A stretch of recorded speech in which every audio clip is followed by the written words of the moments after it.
Hello everyone, welcome back to another Flesh and Blood video. In this one, we're back with the last new hero from Heavy Hitters, Betsy, skin in the game. Betsy is a hero that hasn't had the most results out of any of the other heroes. Victor, Kasai, and KO all are doing extremely well, with Olympia following close behind, but Betsy, I would say, hasn't won anything, but apparently she did win at least one event overseas, I think. So, hey, at least Betsy got there. But she really is in need of some support. We are getting a classic constructed pre-con deck, or at least we think we are. So maybe she'll get some support in that. Betsy and Olympia could use a little bit, maybe not Olympia now, but I think they designed it around after the first results of events and they saw Olympia wasn't doing too well, so he might get something. If that is the case, I hope maybe the deck is one of them and then has some dual class cards of Warrior and Guardian about wagering that can help both, since they're both wager based. But apart from that, Betsy is kind of not in the best spot. She has some good cards, I will say. She uses Pummel very well, but considering that Victor is in the same set and Victor just kind of does what Betsy wants to be doing, but a little better, it kind of pushes Betsy to the wayside, makes her play a bit of a different strategy, and that's what we'll be talking about today in this deck list. So, with all that said, let's get started with the review. Betsy, skin in the game, is a 4 intellect, 40 health guardian hero, and she has the ability, whenever an attack you control wagers, you may pay 2 resources. If you do, the attack gets +1 and Overpower. Overpower is a mechanic that came out, I believe, I think there was a card in Dusk Till Dawn that has it. It was mainly in Bright Lights, and it seems to be their replacement for Dominate. I'm sure some cards will get Dominate again in the future, but Overpower, for at least the drafting environment, is definitely something they want to push. It's been really like they don't want to make defense reactions much anymore. They'd rather push for block cards, which I think is fair. I think blocks are a pretty cool type of card. So designing Overpower definitely makes a lot of sense. And this ability is still pretty useful. Getting that +1 on some of your wagered attacks is really nice. It helps them eke through, because you need at least a hit to win the wager. And since this does cost 2, you can even bluff Pummels if you wanted to, since you can just not pay this and have 2 floating, make your opponent think you have a Pummel, and do with that what you will.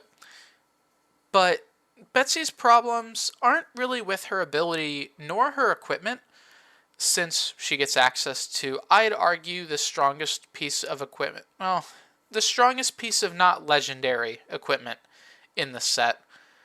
So I think it is a bit of a card issue. She got a lot of nice cards in the set, but none of them are really as strong as what Victor got. Speaking of Victor, the weapon for our deck is his signature, Miller's Grindstone.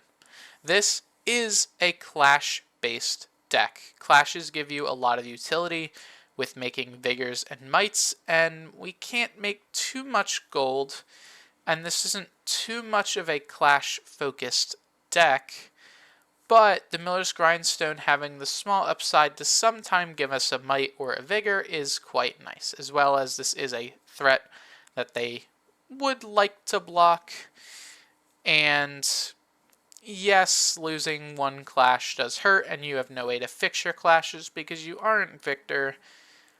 There's still some use for the Miller's Grindstone. You're not going to be swinging it as much simply from what the deck wants to be doing, but Miller's Grindstone is still a pretty decent card. For our offhand, we're just going with the Steelbraid Buckler. You can play the Brevant Shield as well. They're the same thing in Classic Constructed, and obviously you can't play Iron Magus because you're not Victor. The best non-legendary equipment inside of heavy hitters is the Good Time Chapeau.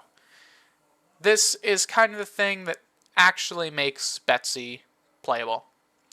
This is a 2-block temper helmet with Betsy specialization. It has the action to destroy a gold you control.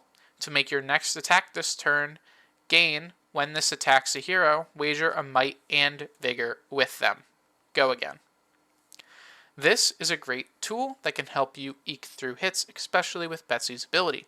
Giving any attack wager lets you throw things like Command and Conquer or Spinal Crush, and then pay for them to get +1 in overpower, which can be incredibly strong in some matchups. As well as the Chapeau getting 2-block and still keeping its ability since it is 2-block temper is an extremely strong tool, and this is definitely a card you won't want to play Betsy without.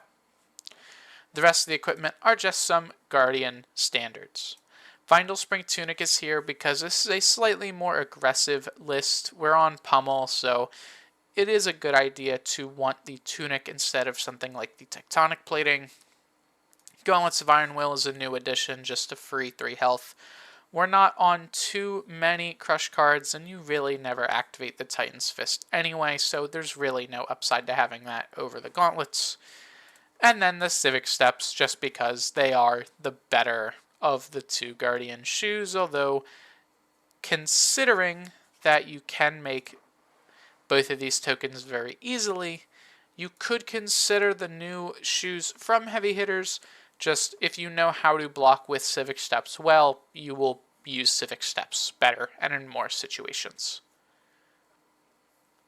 Taking a look at our sideboarded equipment, we simply just have some Arcane Barrier, Arcane Lantern, Norrøn Boots, and Norrøn Gloves because they're the best things. Arcane Lantern will come in versus our Dromai matchup because they can't get rid of it.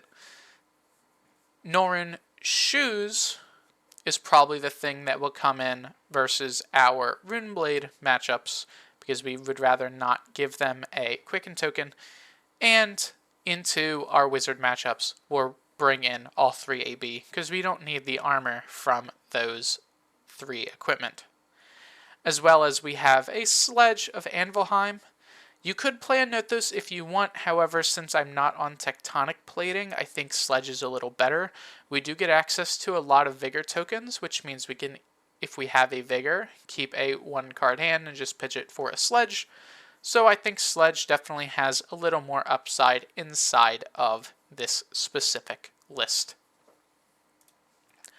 Going and looking at the main board, we have a clean 60-card main board. Normally I've been about ad boards lately because I think they enable more flexibility, but for Betsy I think it was hard to inch down to put things into the sideboard specifically. Obviously things like Sink Below won't be coming in every game, but for this type of deck I thought it was fine to keep the base 60 you'll be playing in most matchups. Starting with the Reds, Bet Big is Betsy's other specialization. This is a 4-cost, 8-power attack that, when it attacks a hero, lets you wager a gold, might, and vigor with them. You want to make sure that this one hits. This is the most important to hit. Pummel it, pump it, use all of your other buffs on it, use Betsy on it. You need this to hit. Some other Betsy lists may be more focused on generating gold, but this deck only plays 8 effects that can do so, and this is the best one to do it since you also make a might and a vigor with it, letting you pay for Betsy's ability next turn, or even land a hit through. This is the thing that starts your wager chain And something like Good Time Chapeau lets you continue it because you can keep making Mites and Vigors off of your gold tokens, which is what you generally want to be spending them on. Bet Big is a card that I really wouldn't play Betsy without. I think this is definitely the best card that she can be playing. Similar to Victor being able to play the Golden Sun. Obviously, you wouldn't play Victor without the Golden Sun because it's a lot more synergistic with him. Then I would say Bet Big is with Betsy just because this is a good wager to attack that Betsy can only play. But this is still a very good card. I'm only on 2 red Chokeslam and 2 red Debilitate simply because I wanted another wager effect. It does lower our block value playing 2 money where your mouth is over the extra Debilitate and Chokeslam, but compared to what we're actually trying to do, which is chain together a bunch of wagers, having the disruption isn't the most important thing. Yes, disruption's great, and we're on 3 Spinal, obviously, because we do need disruption as a Guardian, but these cards you don't need a ton of. They are good with Pummel. You can pitch 2 blues, play this, and threaten to Pummel with 2 resources still floating, but personally, I think you really only need 2 of each of Chokeslam and Debilitate. Card that we skipped right over, 3 Command and Conquer. Absolutely insane. The only deck I think that does CNC better than Betsy is probably KO, because KO gets access to CNC for 7 easier. But Betsy is another one of those decks that just gets access for CNC for 7 and can just shred through opponents' hands, their arsenal, and their health with it. Especially if you have a Pummel backup. You could have a Pummel in arsenal, pitch a blue for a CNC, and then have Tunic, and even if Pummel isn't in your arsenal, they're still thinking about it. So this is a great card that you can use in so many situations. This is a deck that I wouldn't really want to replace the CNC, which sucks because I normally advocate for some CNC replacements. I guess, yes, you could play Humble or Erase Face or those types of cards, but this is a deck that really does want the disruption from the Command and Conquer.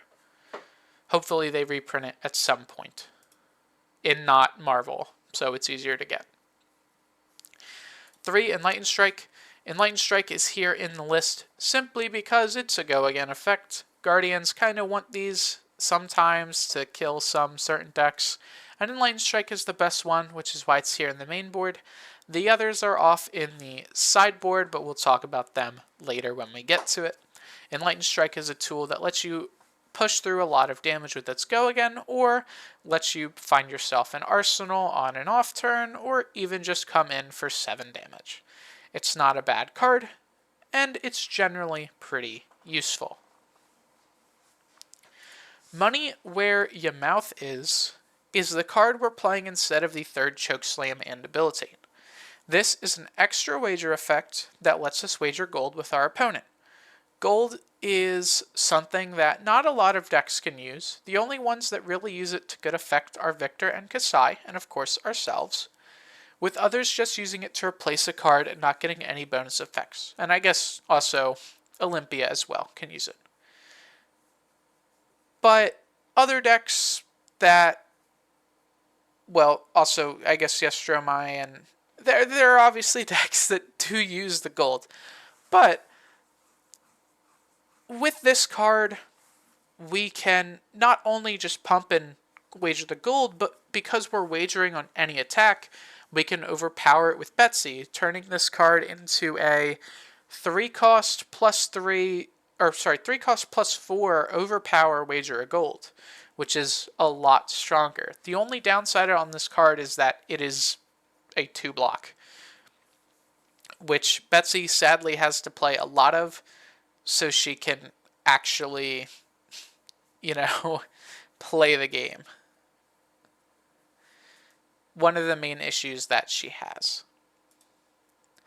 Next, of course, is 3 copies of Pummel. Pummel's a card I don't think you can play Betsy without. It just gives you that little bit of added disruption. There's not much to talk about Pummel other than just the nature of how the deck is. You'll have 2 resources after you attack a lot of the time, so you can easily throw these Pummels at your opponent.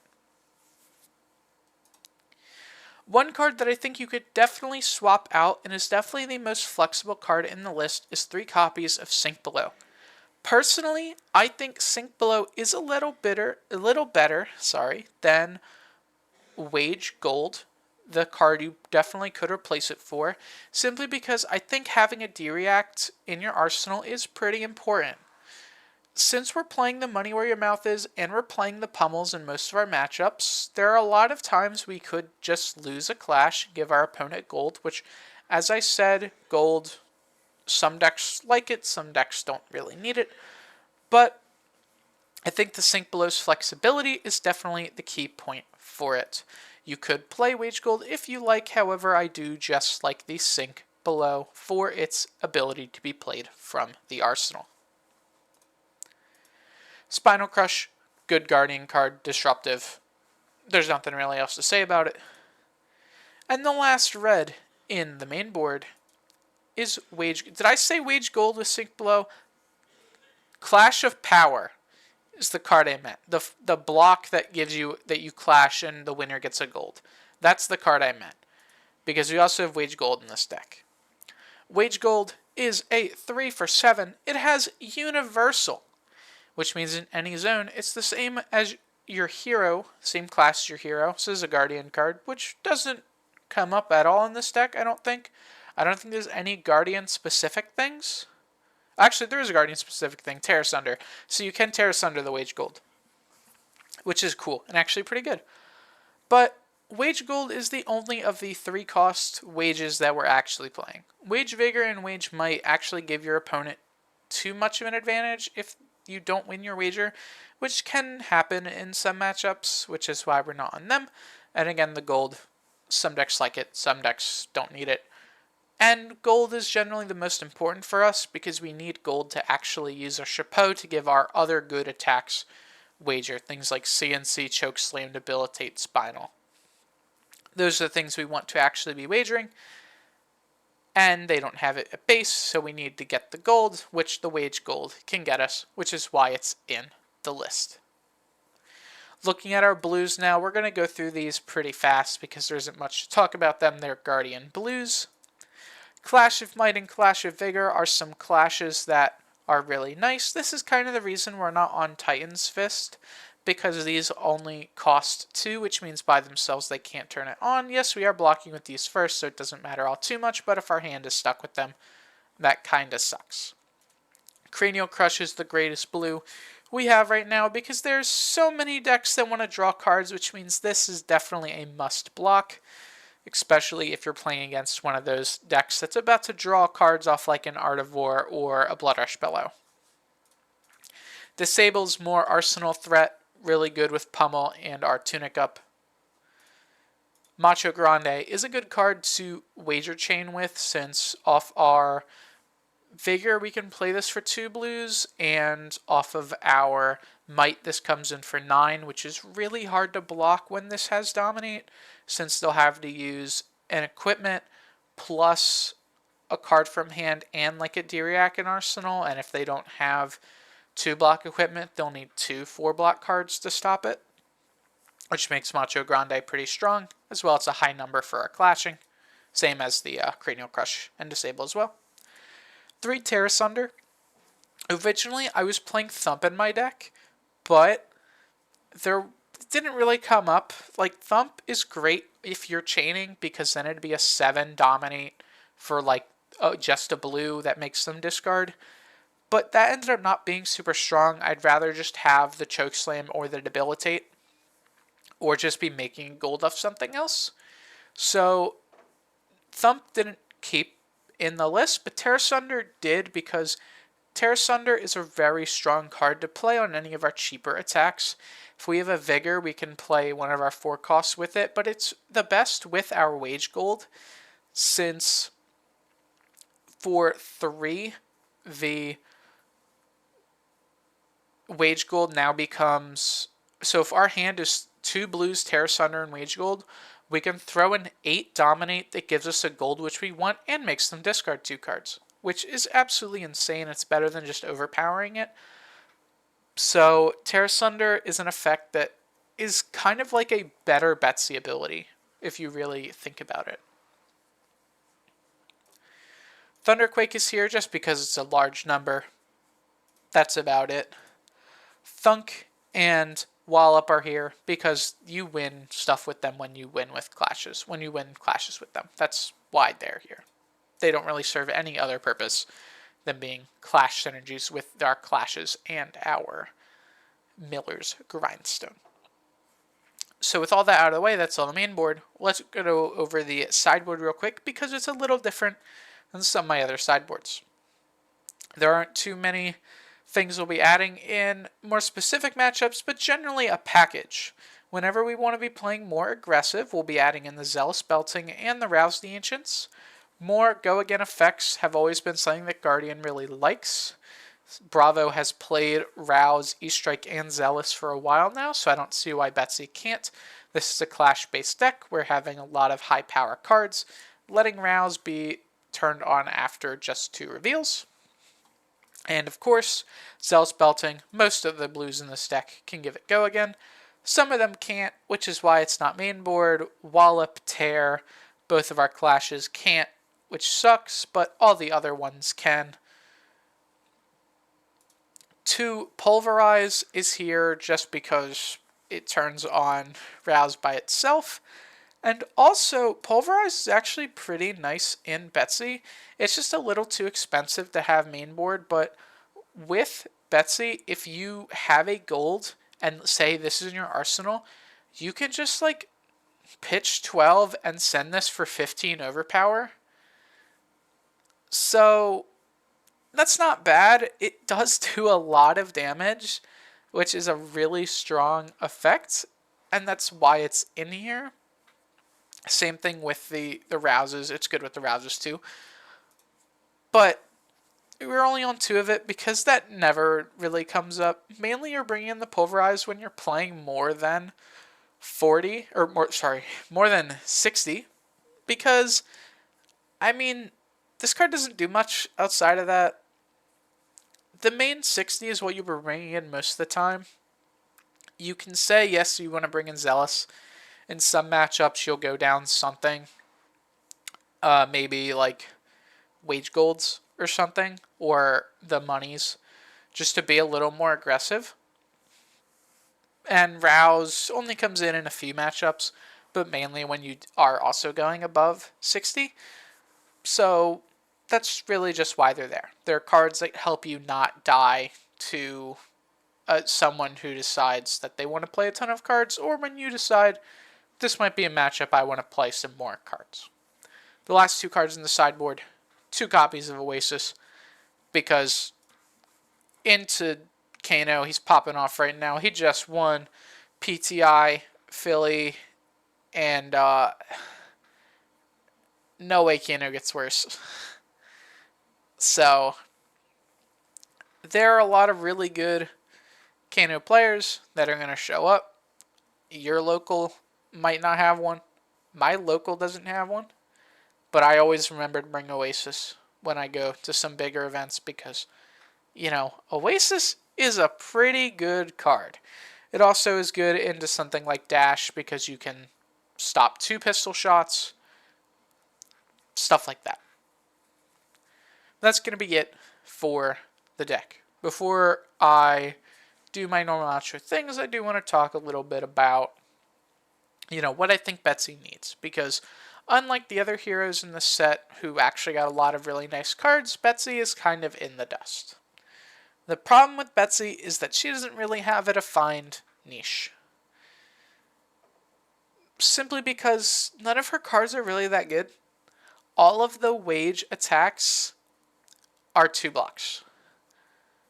The cards that give your attacks wager are 2 blocks. Or auras. Or actually, I think they're both 2 blocks and auras. And the auras suck. They're not in this deck because they're really bad. I don't want to waste an entire turn, especially if I'm on something like we're trying to do, which is get gold, win wagers, next turn, do it again. I don't want my tokens to pop for me to just play an aura. And you need so much to play the aura. They're like 2 or 3. So 1 Vigor won't give it to you, which means you're keeping 2 cards in hand or using your Tunic on it. So you're going to end up taking so much damage or needing to spend so many cards to protect yourself. They just suck. So what Betsy really needs is some good wagered attacks. Wage Gold is playable. It's in the deck because it's playable. It's not in the deck because it's an insane card.